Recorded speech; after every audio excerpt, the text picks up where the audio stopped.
சிலுவையில் இயேசு கொடுத்த மீட்பு, அவர் செஞ்சு முடிச்சது. அந்த மீட்பை கொண்டு நீதிமானாக்கப்படுகிறேன். ஆமென்.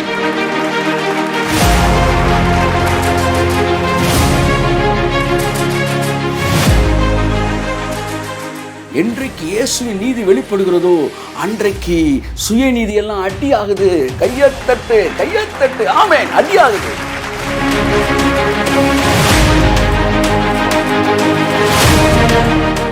யாரெல்லாம் இந்த கடைசி நாட்களில் தேவ நீதி, தேவ நீதி, நீதியின் சூரியன், நீதியின் சூரியன் பேசுறீங்களோ உங்க எல்லாருக்கும் ஆரோக்கியம் இருக்கும். கையை தட்டுங்க. ஆமென்.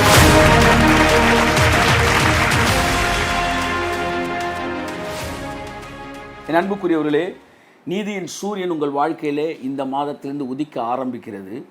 நீதியின் சூரியன் உதிக்கும்.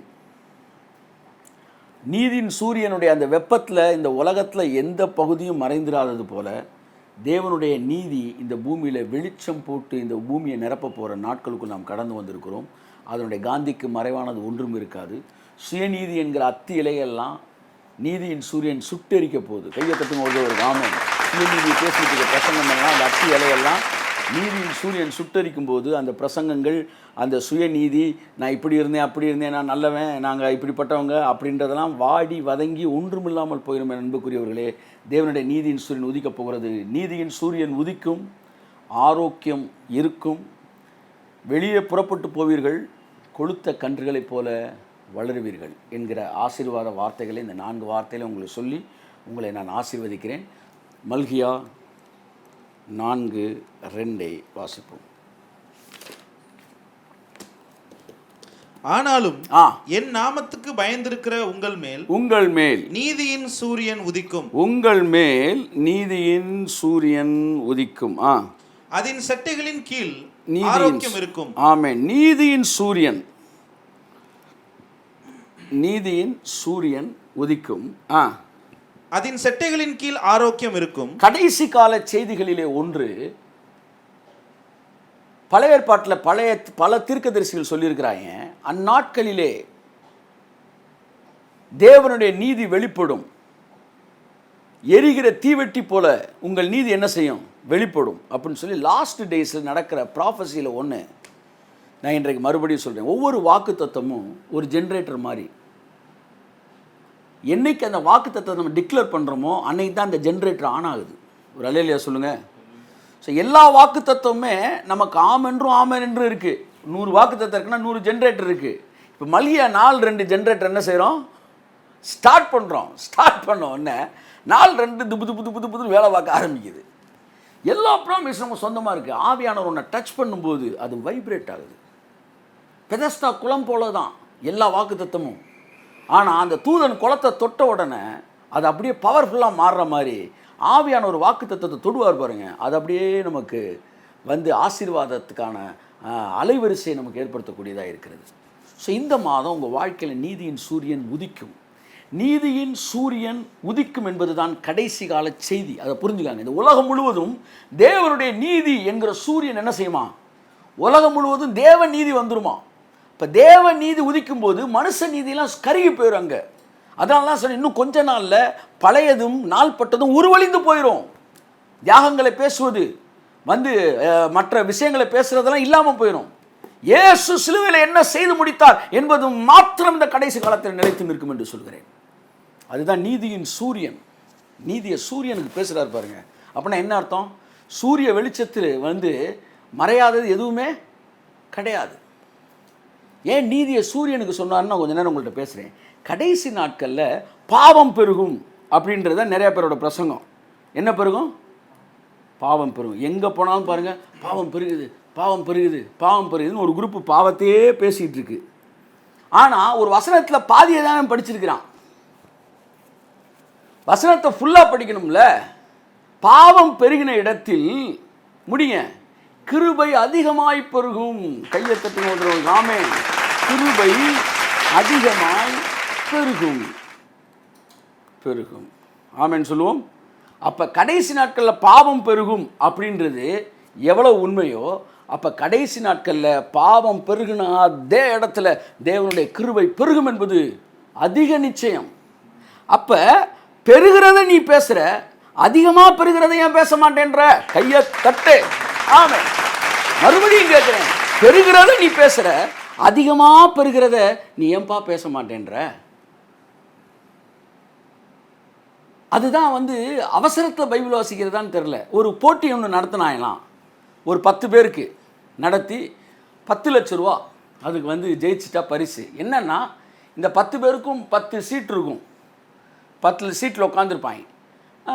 மேலே ஒரு சேர் போட்டிருக்கு. இப்போ இந்த 10 பேர் கையிலையும் ஒரே மாதிரி பிரிண்டட் பேப்பரை கொடுப்பாங்க. அந்த பேப்பரில் ஒரு 15 வேலை இருக்கும். அந்த 15 வேலையும் நீ செஞ்சு முடிச்சிட்டின்னா, எவன் ஃபஸ்ட்டு செஞ்சு முடிக்கிறானோ அவனுக்கு 10 லட்ச ரூபா. இப்போ பாருங்கள், எல்லாருக்கு முன்னாடியும் 10 பேர் இருக்கிறேன். 10 பேர் முன்னாடி ஸ்டவ் இருக்கும், பாத்திரம் இருக்கும், எல்லாம் காய்கறி இருக்கும். இப்போ இவன் பேப்பர் எடுத்தோடனே, முதல் எடுத்தோடனே என்ன இருக்கும்? ஸ்டவ்வை பற்ற வைக்கவும், ரெண்டாவது தண்ணீரை 3 கிளாஸ் ஊற்றவும், அடுத்தது கொதிக்க வைக்கவும், அடுத்தது இதை போடவும், அதை போட காய்கறி, கத்திரிக்காய், வெண்டைக்காய், தக்காளி, இதை 3ஐயும் கட் பண்ணி ஒரே விகிதமாக இப்படி எழுதிக்கிட்டே 15 மீட்டர் இருக்குது. 15ஐயும் கையில் கொடுத்துட்டு ஸ்டார்ட்ன பிறகு நீ என்ன செய்யணும்? ஸ்டார்ட் பண்ணணுன்ட்டாங்க. ஸ்டார்ட்ன உடனே எல்லாருக்கும் ஒரே மேட்டர் தான் இருக்கும், எல்லாம் தனித்தனி ஸ்டவ் இருக்கும். ஸ்டார்ட்ன உடனே டக்குன்னு பார்த்தோன்னா, ஒருத்தர் ஸ்டவ்வை பற்ற வைக்கணும், நேராக போய் என்ன செஞ்சேன், ஸ்டவ்வை பற்ற வைக்கிறான். பற்ற வச்சுட்டு லைட்டரை தேடுறான், பற்ற வைக்கிறான். அடுத்து எரிய ஆரம்பித்த உடனே அடுத்து பார்க்குறான், சட்டி எடுத்து வைத்து தண்ணீரை ஊற்றி கொதிக்க வைக்கணுன்னு சட்டி எடுத்து எல்லாம் செஞ்சுக்கிட்டு இருக்கான். எல்லாம் வேலை பார்க்க ஆரம்பிச்சிட்டான். ஒருத்தர் மட்டும் உட்காந்து படிச்சுக்கிட்டே இருந்தானா. என்ன தான் போட்டிருக்கு 15 வேலை படித்தா 14 வேலை அப்படி ஒவ்வொன்றா 15வது வேலை, நீங்கள் புத்திசாலியாக இருந்தால் நீங்கள் நேரடியாக போய் அந்த சேரில் உட்காந்துட்டாலே இந்த 15 வேலையை முடித்தவர்களாக நீங்கள் கருதப்படுவீர்கள். 15வது வேலை இவன் நேராக போய் என்ன செஞ்சிட்டான்? உட்காந்துட்டான். 10 லட்சத்தை கொடுத்துட்டாங்க. இவங்க பிரசங்கம் பண்ணுற அவசரத்தில் அடுத்த அவசரத்தை வாசிக்காமல் கிளம்பிட்டாங்க. இரியா, பிரசங்கத்தை அப்புறம் பண்ணுவோம், அடுத்த அவசரத்தை சேர்த்து வாசி. பாவம் பெருகுது, பாவம் பெருகுது. பாவம் பெருகின இடத்தில் கிருபை பெருகிறது. அப்போ பெருகுவதை பற்றி பேச வேண்டுமா, அதிகமாய் பெருகுவதை பற்றி பேச வேண்டுமா? கடைசி நாட்களிலே கிருபை அதிகமாய் பெருகும். என் அன்புக்குரியவர்களே, ஸோ இந்த கிருபையை தான், இந்த கிருபை பெருகும்ன்றது பார்த்தீங்க, இதுதான் இந்த நீதியின் சூரியன். தேவனுடைய நீதி கடைசி நாட்களிலே இந்த பூமியில் என்ன செய்யப்படும்? மனித நீதி மறைந்து தேவ நீதி வெளிப்படும். சிலுவையிலே இயேசு செய்து முடித்ததினால் என்னுடைய பாவங்கள் மன்னிக்கப்பட்டு என்னுடைய பாவத்துக்கான கரையங்கள் கொடுக்கப்பட்டதினால் நான் இயேசுவின் சாயலை உடையவனாய் இருந்து இன்றைக்கு நீதிமானாய் இருக்கிறேன் என்பதுதான். ஆமேன். அப்போ இந்த கடைசி நாட்களிலே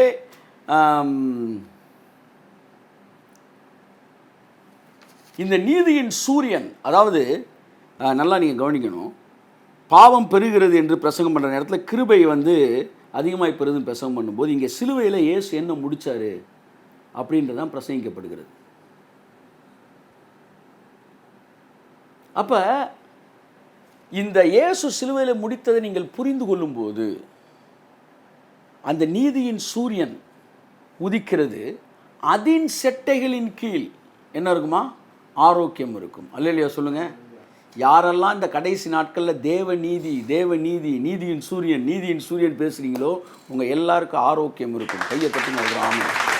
ஒரு குரூப்பு பாவம் பாவம் பாவம் பேசிகிட்டே இருக்கு.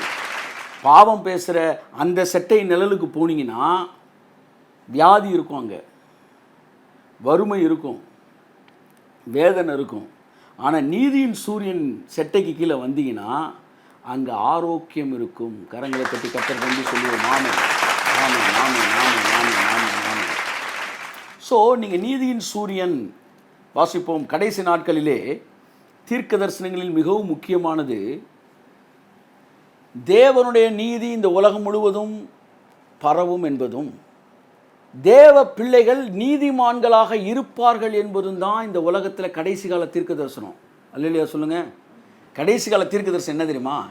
என் ஜனங்கள் எல்லாரும் நீதிமான்களாக இருப்பார்கள். கைத்தட்டுங்க ஒருவருக்கு ஆமென். ஹல்லேலூயா ஹல்லேலூயா. ஏசாயா 60ஆம் அதிகாரம் 21ஆம் வசனம். கடைசி கால தீர்க்க தரிசனத்தை பேசிகிட்டு இருக்கிறேன். இந்த நாட்கள் அது நம்மள்கிட்ட செயல்பட ஆரம்பித்திருக்கிறது. கடைசி காலத்தில் உன் ஜனங்கள் எல்லாம் பாவிகளாக இருப்பாங்க, படுபாவிகளாக இருப்பாங்க. கர்த்தர் சொல்லலை, உன் ஜனங்கள் எல்லாம் நீதிமான்களாக இருப்பார்கள். எப்படி நீதிமானாய் நாம் மாறினோம்? அடுத்து வாசிப்போம். முதல்ல ஏசாயா 60:21 வாசிங்க. உன் ஜனங்கள் யாவரும் நீதிமான்களும் என்றைக்கும் பூமியை சுதந்தரிக்கும் குடிகளும் ஆமென் நான் நட்ட கிளைகளும் ஆமென் நான் மகிமைப்படும்படி என் கரங்களின் கிரியைகளுமாய் இருப்பார்கள். ஆமென். ஏசாயா 60:21 சொல்லுகிறது, உன் ஜனங்கள் யாவரும் நீதிமான்கள். கையை தட்டி கொண்டவர்கள் ஆமென். முக்கியமான வார்த்தை, யாவரும் நீதிமான்கள். அல்லேலூயா. ஜனங்கள்ல கொஞ்சம் பேர் நீதிமான் இல்லப்பா, யாவரும் நீதிமான்கள். இயேசுவை ஏற்றுக்கொண்டா பாதி பேர் நீதிமான், மீதி பேர் நீதிமான் இல்ல, யாவரும் நீதிமான்கள். நீ எப்படி சொல்லலாம்? ரட்சிக்கப்பட்டவங்கள பாதி பேர் நீதிமான் இல்ல, மீதி பேர் நீதிமான் எப்படி நீ சொல்லலாம்? அப்ப செயல்களின் அடிப்படையில் நீதிமானவரை பத்தி நீங்க பேசிட்டு இருக்கீங்களா? அதுக்கு பேர் நீதிமானே கிடையாது. எவர்கள் இயேசு கிறிஸ்துவை சொந்த ரட்சகராக ஏற்றுக்கொண்டு சிலுவையில் கொடுக்கப்பட்ட கிரயத்தின் அடிப்படையிலே சிலுவையின் நிழலுக்கு வருகிறார்களோ அவர்கள் அத்தனை பேரும் நீதிமான்கள்.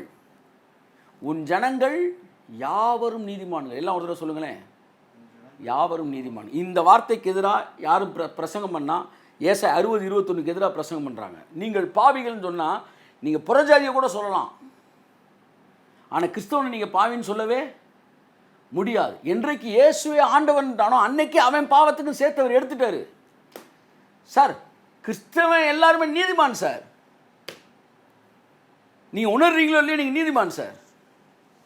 புறஜாதியை கூட நீங்க பாவின்னு சொல்லலாம். நான் சொன்ன உடனே ஆவியான சொல்றாரு, அதையும் சொல்லக்கூடாதுன்றாரு. ஒரு வசனம் சொல்றேன் இப்போ உங்களுக்கு, எனக்கு ஞாபகப்படுத்துறேன் அந்த வசனத்தை.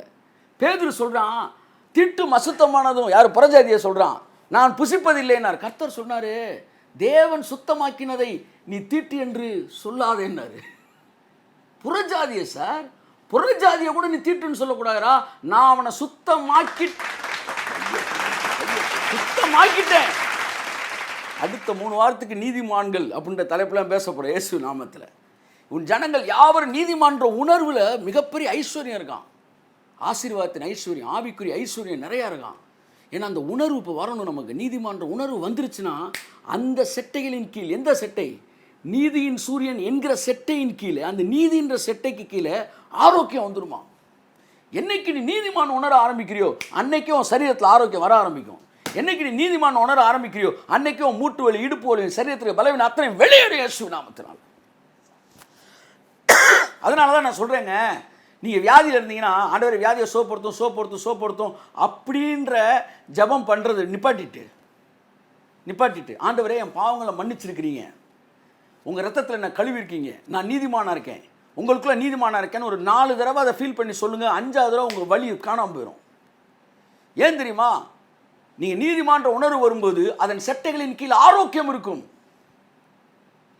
பாவி என்கிற உணர்வு வரும்போது பாவ உணர்வு வரும்போது அங்கே வந்து வியாதி வருகிறது.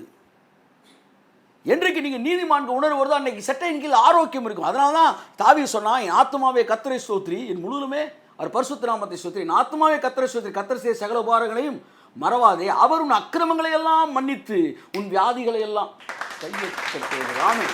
என்னைக்கு என் அக்கிரமங்கள் மன்னிக்கப்பட்டிருக்கிறது, இயேசுவின் இரத்தத்தில் கழுவப்பட்டிருக்கிறது, நான் நீதிமான் என்பதை நீங்கள் உணர்கிறீர்களோ, உங்கள் அக்கிரமங்களை எல்லாம் மன்னிச்சிட்டாருன்னு சொல்லும் போதே உங்கள் வியாதியை எல்லாம் நீக்கிட்டார்ன்றது அடுத்த வரியில் நடந்துருது. இருக்கீங்களா? ராஜ் வினோத் ஆமேன் ஆமேன். சந்தோஷமா அக்கிரமம் மன்னிக்கப்பட்டிருக்கு அப்படின்ற உணர்வு தான் வியாதியை நீக்குது, வெளியே போகுது. அதனால தான் பைபிள் சொல்லுது, நீங்கள் நீதிமான் என்கிற அறிவு தான் ரொம்ப முக்கியமான அறிவு. கடைசி நாட்களில் நீதியின் சூரியன் உதிச்சிருச்சு. ஆமேன். சிலுவையில் நீதியின் சூரியன் உதிச்சிருச்சு. ஆமேன். இனிமேல் நான் நல்லவன், நான் 3 நாளைக்கு கடுங்காப்பி குடிச்சிட்டு ஜோம் பண்ணேன், நான் தியாகி அப்படின்னு சொன்ன 100 வாட்ஸ் பல்பு, 50 வாட்ஸ் பல்பு, இதெல்லாம் இந்த கிராமத்துக்குள்ளே போனீங்கன்னா பஞ்சாயத்து போர்டில் ஒரு பல்பை போட்டிருப்பாங்க பாரு. இவங்களாம் சுயநீதி, நாங்கள் கர்த்தருடைய சமூகத்தில் விடாமல் பாருங்கள் அப்படின்னா எல்லாம் 50 வாட்ஸ் 100 வாட்ஸ் பல்பு. இதெல்லாம் நைட் நேரத்தில் நல்லா இருந்துச்சு. எப்போ? சிலுவைக்கு முன்னாடி. நோவா லைட்டு, இவங்க லைட்டு. நோவா பரவாயில்ல 200 வாட்ஸ் பல்பியா, தானியேல் அவன் 400 வாட்ஸ் பல்பு, இப்படி இருந்தாங்க. ஆனால் காலையில் ஜக்கான்னு சூரியன் உதித்த உடனே இந்த லைட்டு எரியுதா எரியலையானே தெரியல. ஒரு நாள் நான் போயிட்டுருக்கிறேன், இப்போ போஸ்ட்டில் நீங்கள் சூரிய வெளிச்சத்தில் நீங்கள் ஸ்ட்ரீட் லைட் எரியுதா எரியலையான்னு கண்டுபிடிங்க பார்ப்போம். என்றைக்கு இயேசுவின் நீதி வெளிப்படுகிறதோ அன்றைக்கு சுயநீதியெல்லாம் அடி ஆகுது. கையத்தட்டு. ஆமென், அடி ஆகுது. அதான் கர்த்தர் சொன்னாரு, ஸ்திரீகளிடத்தில் பிறந்தவர்களில் யோவான் ஸ்நானனோட பெரிய ஆளே கிடையாது, அவன் தான் இருக்கிறதுலே பவர்ஃபுல் லைட்டுன்ட்டாரு. அவனோட பெரிய ஆள் இல்லை. ஆனாலும் தேவனுடைய ராஜ்யத்தில் எது சிலுவைக்கு அப்புறம் இங்கு பிறக்கிற சிறியவன் யோவான் ஸ்நானனை விட பெரியவன்ட்டார். அப்படின்னா என்ன அர்த்தம்னா, இவன் 1000 வாட்ஸ் பல்பாக இருக்கலாம்யா, ஆனால் புதிய ஏற்பாட்டில் நீதியின் சூரியனுக்கு கீழே இருக்கிறவன் யோவான் ஸ்நானனுடைய பெரியவன். உன் ஜனங்கள் யாவரும் நீதிமான்கள் என்று அழைக்கப்படுவார்கள். கடைசி கால நிறைவேறுதலின் தீர்க்க தரிசன நிறைவேறுதல் ஒன்று. உன் ஜனங்கள் யாவரும் நீதிமான்கள், உன் பிள்ளைகள் யாவரும் கர்த்தரால் போதிக்கப்பட்டிருப்பார்கள். கையை தட்டி கர்த்தர் என்று சொல்லி உன் பிள்ளைகள் உன் பந்தியை சுற்றி ஊழியமான கண்டுகளை போல் இருப்பார்கள். இங்கே நான் சாப்பிட்டுக்கிட்டு இருக்கீங்க, எவ்வளோ தூரத்துனாலும் இப்போ பந்தியில் உட்காந்துருக்கீங்க பாருங்கள்.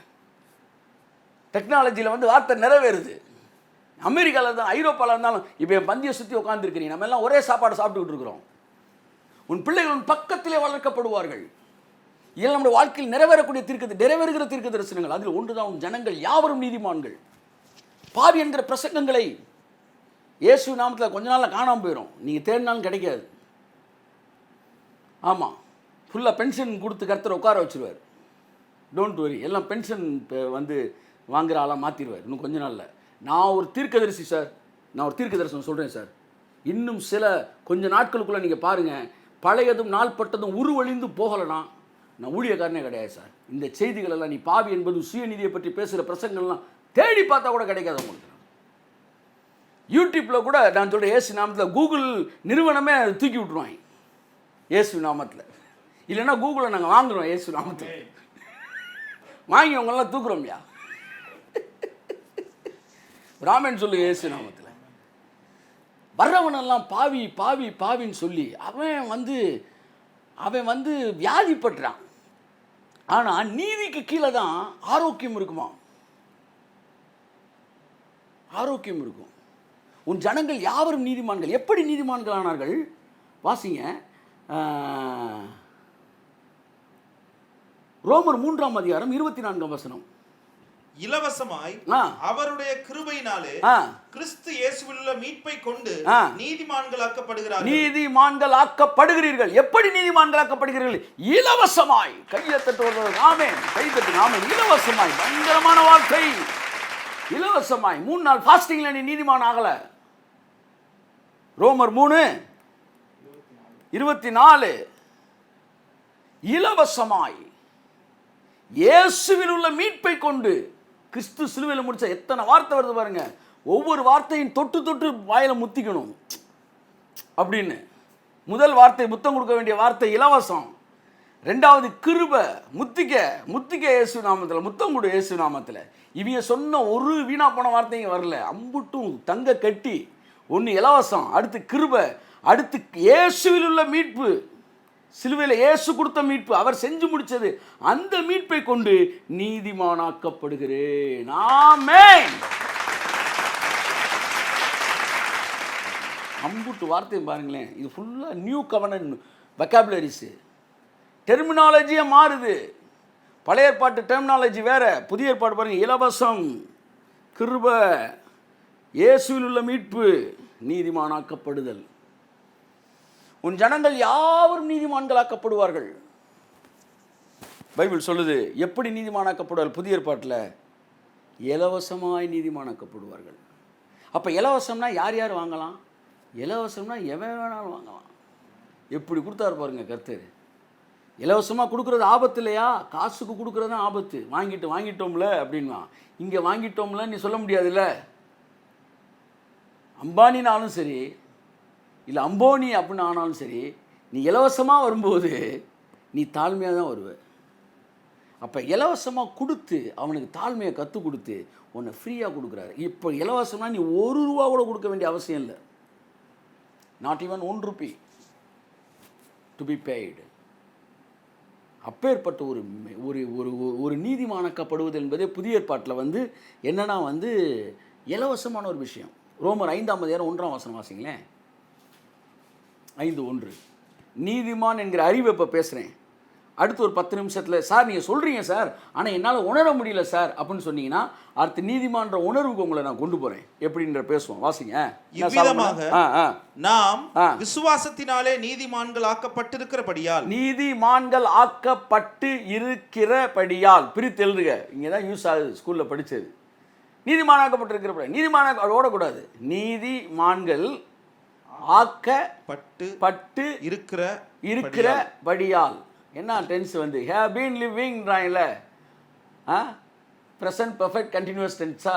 ஆமாம், நான் நீதிமான் ஆயிட்டேன், அப்படியே ஆனதிலே இருக்கிறேன்.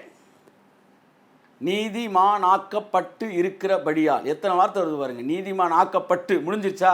இருக்கிறபடியால் கண்டினியூஸ் ஆகுது. சொல்கிறாங்கல்ல, இந்த தெருவில் we have been living for 5 years, அப்படின்னா 5 வருடமாக நாங்கள் வாழ்ந்து கொண்டு இருக்கிறோம். அந்த மாதிரி நாங்கள் நீதிமான் ஆக்கப்பட்டு இருக்கிறோம். அப்போ நீதிமான் ஆயிட்டீங்க நீங்கள். இயேசுவை சொந்த இரட்சகராக ஏற்றுக்கொண்ட ஒவ்வொருவரும், சிலுவையில் அவர் என் பாவங்களை சுமந்தார் என்று ஏற்றுக்கொண்ட ஒவ்வொருவரும் நீங்கள் நீதிமானாக்கப்பட்டிருக்கிறீர்கள். சென்னை மெரினா பீச் ஏற்கனவே சொன்ன ஒரு எக்ஸாம்பிள் சொல்கிறேன். ஒரு வண்டி என்ன செய்யும்? அப்படியே போயிட்டே இருக்கும். ஒரு பெரிய வண்டி, இது கடலில் வைக்கிது, அந்த வண்டி இல்லை, அது நிறையா வண்டி இருக்கும். இன்னொரு ஒரு பெரிய வண்டி வந்து குப்பை வந்து ஃபுல்லாக என்ன சக் பண்ணி இழுக்கும். அந்த வண்டி போயிட்டே இருக்கும்போது அது உள்ளேருந்து ஒரு ஏரில் வந்து சக் பண்ணி எல்லா குப்பையும் இழுக்கும். இழுத்து உள்ளே போடும். அப்படியே அந்த வண்டி எங்கெல்லாம் கிராஸ் ஆச்சோ அங்கெல்லாம் வந்து பீச்சு சுத்தமாயிரும், வண்டி அழுக்காயிரும். நான் பார்த்தேன், வண்டி அழுக்காகுது, பீச்சு சுத்தமாகுது. கர்த்தர் சொன்னார், இப்படி தாண்டா சிலுவையில் நடந்துச்சு, நான் அழுக்கானே, நீ சுத்தமானார். இல்லையா? சொல்லுங்க ஒரு ஆமேன். இவ்வளோ பெரிய சத்தியம், எவ்வளோ பெரிய சத்தியம். சிலுவையில் ஏன் அழுக்கானார்? நான் சுத்தமானதுக்காக. அப்போ அவர் அழுக்கானாதுன்றது உண்மைனா, நான் சுத்தமானேன்றது உண்மை. என்னால் உணர முடியல சார், ஆனாலும் அதுதான் உண்மை.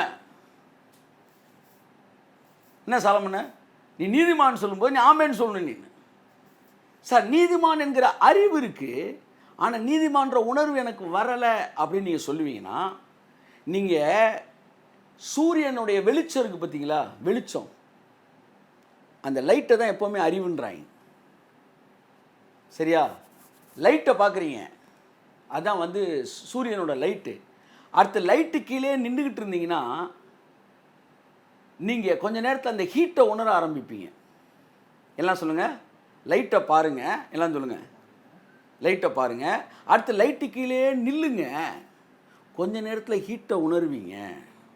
அப்படித்தான் நீதிமான்ற லைட்டுக்கு வாங்க, அந்த லைட்லேயே நில்லுங்க, கொஞ்ச நாளில் நீதிமான்ற உணர்வு, அந்த ஹீட்டு வர ஆரம்பிக்கும். இதே போதும், அப்படியே வீட்டுக்கு போகிறீங்க, இயேசு நாமத்தினால அப்படியே ஒரு டீஎஸ் போட்டுட்டு கும்முன்னு வந்து மதிய வேலையை பாருங்கள். இயேசு நாமத்தில் போங்க, லைட்டுக்கு வாங்க. எல்லாம் சொல்லுங்கள், ஹீட்டு வந்துடும்.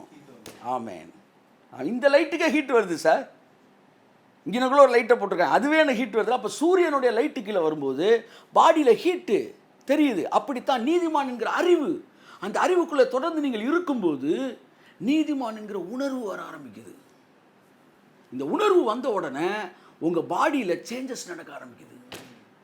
ஸோ நீதிமான் என்கிற அறிவே நீதிமான் என்கிற உணர்வுக்குள் கொண்டு வருகிறது. ஸோ முதலில் நீதிமான் என்கிற அறிவு, அதைத் தொடர்ந்து நீதிமான் என்கிற உணர்வு. சூரியனுடைய வெளிச்சம் என்பது முதலாவது, வெளிச்சத்தை தொடர்ந்து வெப்பம் என்பது இரண்டாவது. இது உணரக்கூடியது, அது காணக்கூடியது. அப்போ பைபிள் சொல்லுது, நீங்கள் நீதிமானாக்கப்பட்டிருக்கிற. ரோமர் 5:1. அடுத்து 5:9 வாசிங்க, முடிக்கிறேன். இப்படி நாம் அவருடைய இரத்தத்தினாலே நீதிமான்கள் ஆக்கப்பட்டிருக்க, கோபாக்கினைக்கு நீங்களாக அவராலே நாம் ரட்சிக்கப்படுவது அதிக நிச்சயமாமே. ஆமென். இப்படி நீங்கள் அவர் இரத்தத்தினால் நீதிமான்கள் ஆக்கப்பட்டு இருக்க, நீங்க நீதிமானாக்கப்பட்டீங்க, பைபிள் சொல்லுது.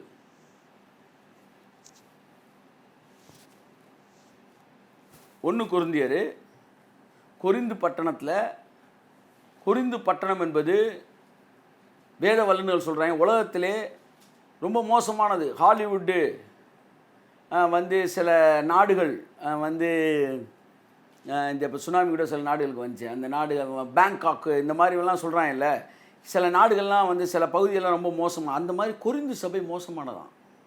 கொரிந்து சபை இல்லை, கொரிந்து பட்டணமே. அது என்ன எழுதுறாங்கன்னா, அதை பற்றி இன்ட்ரோடக்ஷனு, கொரிந்து பட்டணத்திலே கற்புள்ள ஒரு பெண்ணை நீங்கள் பார்த்தால் உங்களுக்கு வந்து அது வந்து கற்புள்ள ஒரு பெண்ணை பார்ப்பது அரிதுன்றாங்க. அங்கே இருக்கிற நூலகங்களில் இன்றைய நாளை விட மோசமான விஷயங்கள் தான் அங்கே இருந்துச்சு அப்படின்றாங்க. அதனால கொரிந்தியர் எழுதுனா ஒருவன் தன் தகப்பனுடைய மனைவி வைத்திருக்கிறானே இது புறஜாதிகளுக்குள் சொல்லப்படாத விபச்சாரமாக இருக்கிறதுன்னு எழுதுறாருல. இது எல்லாமே வந்து மோசமான ஒரு சூழ்நிலையில் இருந்து இவங்க ரட்சிக்கப்பட்டிருக்கிறாங்க. ரட்சிக்கப்பட்ட பிறகு இவங்க லைஃப்பில் பல குறைவுகளும் இருந்திருக்கு. அவங்கள பார்த்து தான் சொல்கிறாரு, நீங்கள் நீதிமான்களாக்கப்பட்டீர்கள்.